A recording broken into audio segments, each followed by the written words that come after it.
Dillian, the body snatcher right here. It's a champ. Big up to Sporting Icon. Subscribe. Otherwise, I might pay you guys a visit. So Dillian, the body snatcher Whyte, has sent a message to Eddie Hearn saying that he wants 2 guys within the next 12 months from a certain list that he's put out. And this is what Dillian Whyte had to say. I want to fight at least 2 of these guys over the next 12 months. Deontay Wilder, Anthony Joshua, Tyson Fury, Alexander Povetkin, Kubrat Pulev, and Joseph Parker. Make it happen, Eddie Hearn. So, over the next 12 months, a couple of these fights are going to be quite difficult for him to get.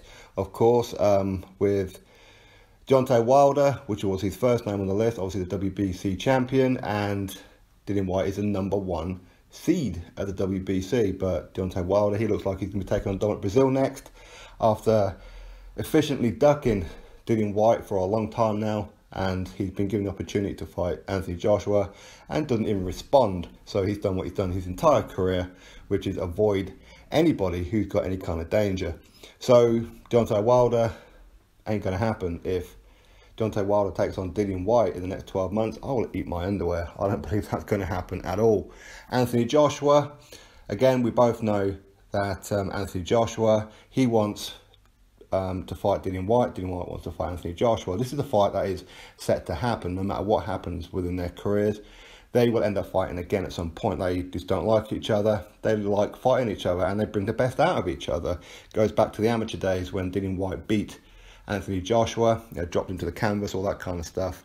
Anthony Joshua got revenge as a pro, and they want to have a third fight, is what they consider their third fight. But with Joshua, he's going to be facing Alexander Povetkin next, again, because Deontay Wilder has ducked him. But then maybe after then, he can fight Deontay Wilder. If not, obviously, Eddie Hearn's going to go over to New York and try and get the deal done for Joshua against Wilder. But if he's going to be unsuccessful at that, then Joshua will take on Povetkin next. And then hopefully after then, Wilder will get a bit more confidence after beating Dominic Breazeale. So as of right now, I don't see Dillian Whyte and Anthony Joshua getting it on the next 12 months.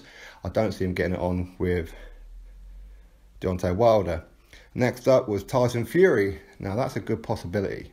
Tyson Fury, he wants to have, 4 fights this year. So he wants a couple of journeymen to start with, people that we've probably never heard of, to be fair, just so we can get back into the swing of it. Don't blame him at all on that one. But ultimately, end of the year, maybe a Dillian Whyte fight. Potentially, why not?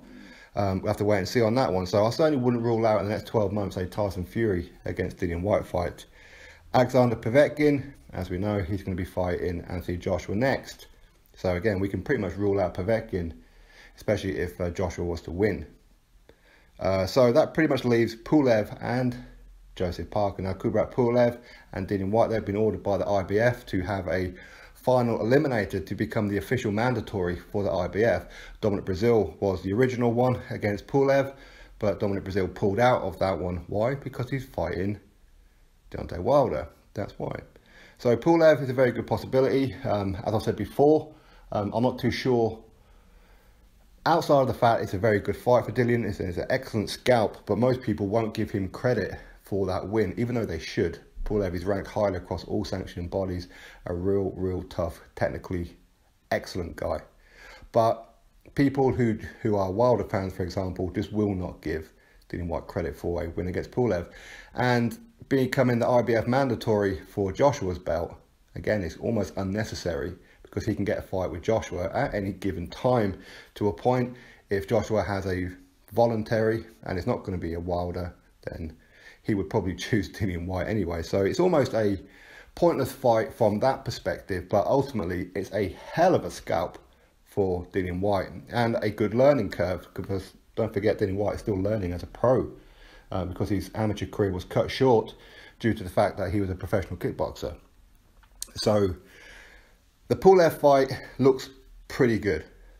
For me, I reckon that's going to be the one that's next, and that is a very good fight. For me, that's one hell of a scalp to add to the resume to Dillian Whyte. If he was to take on Kubrat Pulev and beat him, which I fully expect him to, then he will have a much better resume than what Deontay Wilder has.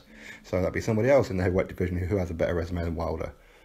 And lastly, Joseph Parker. He's been re-ranked by the WBC. I think he's number 5 as well. So again, them two have a little bit of history where they were almost set to fight. Had Hughie Fury pulled out again, and Dillian Whyte was set to step in. But ultimately that fight didn't happen. Now Joseph Parker, he doesn't have the WBO title anymore, but he's still a very good name on the resume of Dillian Whyte, should he beat Joseph Parker, of course. So that's what's going on for me. In the next 12 months, he could get at least one of them, and that's going to be Pulev next. I fully expect an announcement to be made on that one. And a fight between Joseph Parker, again, very, very possible. It's good money as well for both of them. And of course, Tyson Fury, as I said. So Wilder, Joshua, Povetkin, I don't see those fights happening, but who knows? You never know, right? You never, ever know. So anyway, drop your thoughts below, click that thumbs up, subscribe. Catch you next video.